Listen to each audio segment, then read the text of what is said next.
Գևյան կամրջի այս հատվածում շինարարական աշխատանքները մոտենում են ավարտին, եթե նախապես հայտարարված էր, որ կամուրջը կբացվի օգոստոսի վերջին, ապա այժմ հայտնի է, որ երթևեկությունը կվերականգնվի ավելի վաղ, օգոստոսի 15-ից, իսկ մինչ այդ այստեղ վերջին շինաշխատանքներն են իրականացվում։ Կամուրջը ոչ միայն վարորդների, այլև հետիոտների համար առավել անվտանգ ու հարմարավետ դարձնելու նպատակով։ Գևյան կամրջի երթևեկելի հատվածն ամբողջությամբ վերանորոգվել է, մասնավորապես ապահովվել են ասֆալտբետոնե հաստ շերտեր, փոխարինվել են արգելապատնեշները, տեղադրվել են նոր անվահրիչներ ու կանգնակներ, նորոգվել են մայթային հատվածները։ Վերգետնյա լարերը ամբողջը արդեն անցկացվել են ստորգետնյա, թարմացվել են լուսավորության հենասյուները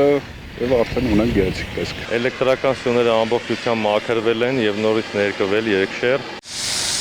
Շինարարների վստահեցմամբ Կիևյան կամրջի հիմնանորոգման գործում ամենակարևոր բաղադրիչը դեֆորմացիոն կարերի թարմացումն էր։ Արտերկրից ներկրված ժամանակակից նյութերով տեղադրվել են բոլորովին նոր դեֆորմացիոն կարեր։ Առաջ անգամ է օգտագործել պոլիմեր բետոնը Հայաստանի Հանրապետությունում եւ փորձնական տարբերակով կիրառվում է, ինձ թվում է դա կաշխատի, որովհետեւ ինքը համարվում է անցումային գոտի ասֆալտից դեպի մետաղական հատված։ Առաջ շատ դժվար էր անցանելիությունը այդ կարերի վրայով,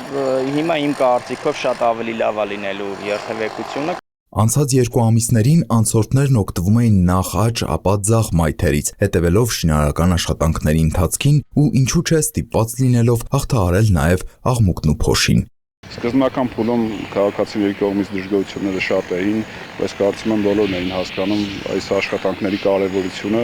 Հիմա բացվելուց հետո կարծում եմ բոլորը շունչ կքաշեն եւ գնահատեն աշխատանքը։ Արդեն կարելի ասել երթևեկել չէր լինում, էլի մեքենաները, որ ավիրում էինք։ Սեպտեմբեր էին ասել, չէ՞ մինչև։ Եթե օգոստոսի 15-ի բացվեն, շատ նորմալ է, շատ լավ է։ Արտերկրում, լիքը երկրում, որ այսօր ասում են Հայաստանը զարգացած երկիր է, 2 գիշերվա մեջ սրանից 5-6 անգամ ավելի մեծ մասշտաբային մոստեր են բերում հավաքում։ Չէ՞ ոնց կներկորում։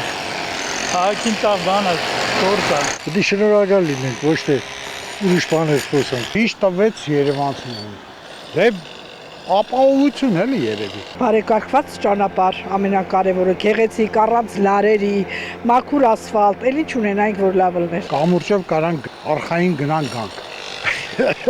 Սկզբում նախատեսվում էր թարմացնել, ներկել ու տեղ-տեղ նորոգել նաև բազրիկները, սակայն ավելի խոր ուսումնասիրությունը ցույց է տվել, որ դրանք ավելի լուրջ կապիտալ միջամտության կարիք ունեն։ Բազրիկների հիմնանորոգմանն անդրադառնալու են առանցին ծրագրով։ Երկկողմանի, այսինքն սկզբի հատվածաբար կանենք մի կողմը, հետո մյուս կողմը հետիոտի համար է փակ չի լինի։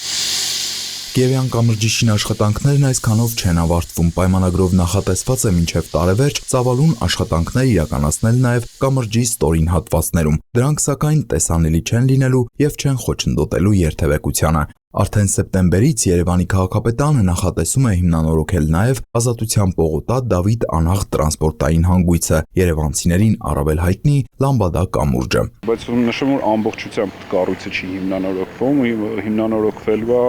վերին հատվածը, այսինքն Կոմիտաս փողոցը, Դավիթ Անհախտ փողոցին կապող հատվածն է հիմնանորոգվելու եւ այնտեղ են լինելու երթևեկության սահմանափակումներ։ Հիշեցնենք, որ Կիևյան կամրջի հիմնանորոգումն իրականացվում է 456 միլիոն դրամով։ Տիգրան Վագիմյան, Սեյրան Հակոբյան, Հորիզոն։